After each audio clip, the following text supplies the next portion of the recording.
Hi മക്കളെ, welcome back to Rans plus one. So ഹാക്കൽസ് rule സെറ്റാക്കി പഠിച്ചിരിക്കുന്ന മക്കളാണ് അല്ലേ. സോ നിങ്ങളെ മുന്നിലേക്ക് ഞാൻ എന്ത് ചെയ്യാണ്, അരോമാറ്റിക് കോമ്പൗണ്ടിന്റെ പ്രിപ്പറേഷനും കൊണ്ടുവരികയാണ്. അരോമാറ്റിക് കോമ്പൗണ്ടിന്റെ പ്രിപ്പറേഷൻ സെറ്റ് ആക്കാൻ പോവാ.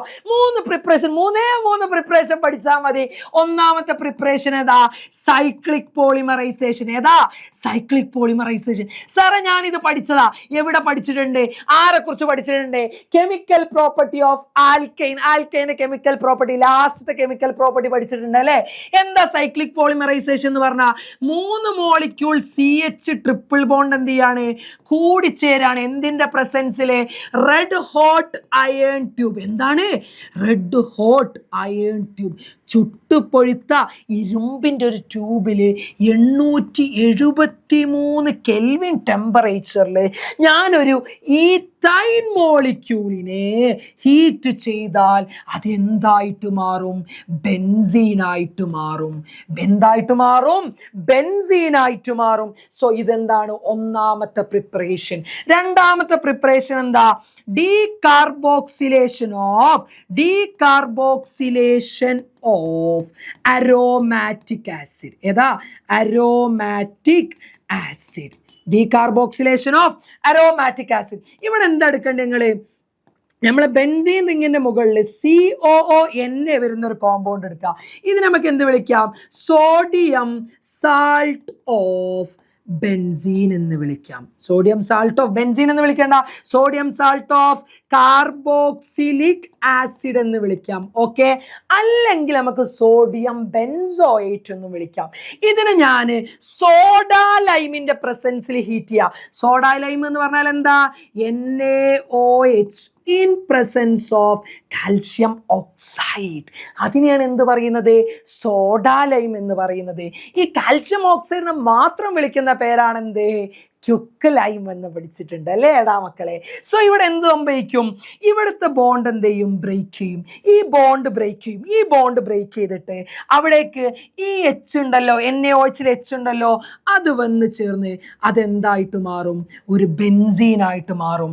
പ്ലസ് അതിൻ്റെ കൂടെ എന്തുണ്ടാവും? ബൈ പ്രൊഡക്റ്റ് ആയിട്ട് Na2CO3 ഉണ്ടാവും. സെറ്റല്ലേ? സോ നെക്സ്റ്റ് ക്വസ്റ്റ്യൻ നോക്ക്. നെക്സ്റ്റ് മൂന്നാമത്തെ preparation, last preparation, reduction of phenol. ഫിനോളിന്റെ റിഡക്ഷൻ ആണ് പഠിക്കുന്നത്. ഫിനോൾ എന്ന് പറഞ്ഞാൽ എന്താ? ബെൻസീൻ റിങ്ങിന്റെ മുകളിൽ OH ഗ്രൂപ്പ് വരുന്നതിനാണ് എന്ത് പറയുന്നത്? ഫിനോൾ എന്ന് പറയുന്നത്. ഈ ഫിനോളിലേക്ക് ഞാൻ സിങ്കിന് ആഡ് ചെയ്യണം. എന്താണ്? സിങ്ക് ഡസ്റ്റ് എന്നാ പറയാം നമ്മൾ കേട്ടോ. ഇതെന്താ? ഫിനോൾ ആണ്. ഈ ഫിനോളിലേക്ക് ഞാൻ സിങ്ക് ഡസ്റ്റിനെ ആഡ് ചെയ്ത് കഴിഞ്ഞാൽ ഈ സിങ്ക് വന്ന് ഈ ഓക്സിജനെ കൊണ്ട് എന്ത് ചെയ്യും? പോകും. അപ്പൊ എന്തായിട്ട് മാറി?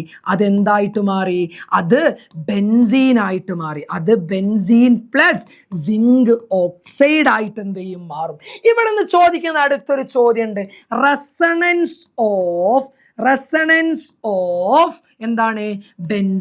ബെൻസീനിന്റെ റെസണൻസ് സ്ട്രക്ചർ എന്ത് ചെയ്യണം? വരക്കാൻ പഠിക്കണം. സിമ്പിളാ. ഇവിടെ നോക്ക്.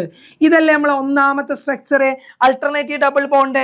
ഇതിന്റെ രണ്ടാമത്തെ റെസനേറ്റിംഗ് സ്ട്രക്ചർ എന്ന് പറഞ്ഞാൽ ഇങ്ങനെ വരക്കുക. ഇവിടെ നേരെ ഈ ഒഴിവുള്ള സ്ഥലത്തൊക്കെ എന്ത് ചെയ്യുക? ഓരോ സിംഗിൾ ബോണ്ട് അങ്ങ് ഡബിൾ ബോണ്ട് ആക്കി കൊടുക്കുക. സോ ഇതെന്താണ്? റെസനേറ്റിംഗ് സ്ട്രക്ചറാ. സോ ഇതിന്റെ റെസനേറ്റിംഗ് സ്ട്രക്ചർ നമുക്ക് ഇങ്ങനെയും വരച്ചൂടെ? ഇങ്ങനെയും എന്ത് ചെയ്യുക? നമുക്ക് വരക്കാം. അതായത് ഫുൾ റൗണ്ടോ ഓർ എങ്ങനെ വരക്കാം? ഇങ്ങനെ എന്ത് ചെയ്യുക? റെസനേറ്റിംഗ് സ്ട്രക്ചർ വരക്കാം. പിന്നെ നമുക്ക് ഫിസിക്കൽ പ്രോപ്പർട്ടിയാണ്. ഫിസിക്കൽ പ്രോപ്പർട്ടി അങ്ങനെ ചോദിക്കാറില്ല. അതിൽ നമുക്ക് പ്രധാനമായിട്ട് ഞാൻ എന്ന് എഴുതി തരാം. It have അരോമണ്ട്. കളർലെസ് ആണ്. അരോമണ്ട് എന്ന് പറഞ്ഞാൽ നമ്മളെ നാഫ്തലീൻ ബോൾസ് ഒക്കെ ഉണ്ടല്ലോ, മോത്ത് റിപ്പല്ലന്റും അതുപോലെ സ്മെല്ല് പ്രൊഡ്യൂസ് ചെയ്യുന്ന കോമ്പൗണ്ടുകളാണ്. വാട്ടർ ഇൻസൊല്യൂബിൾ ഇൻ വാട്ടർ ആണ്. സൊല്യൂബിൾ ഇൻ ഓർഗാനിക് കോമ്പൗണ്ട് ആണ്. ഓർഗാനിക് കോമ്പൗണ്ടുകൾ എന്താണ്? സൊല്യൂബിൾ ആണ്. സോ ഇത്രയും കാര്യങ്ങളൊക്കെയാണോ? സോ നമ്മൾ എന്തൊക്കെ പഠിച്ചു? പ്രിപ്പറേഷനും പഠിച്ചു, അതിന്റെ ഫിസിക്കൽ പ്രോപ്പർട്ടീസ്. ഇതൊക്കെയാണ് എന്ത്? ഫിസിക്കൽ പ്രോപ്പർട്ടി എന്ന് പറയുന്നത്. ഓക്കെ, സോ നമ്മൾ നെക്സ്റ്റ് ഒരു വീഡിയോയിൽ എന്ത് ചെയ്യും? കെമിക്കൽ പ്രോപ്പർട്ടി ആയിട്ട് വരാം. അതുവരേക്കും ബൈ.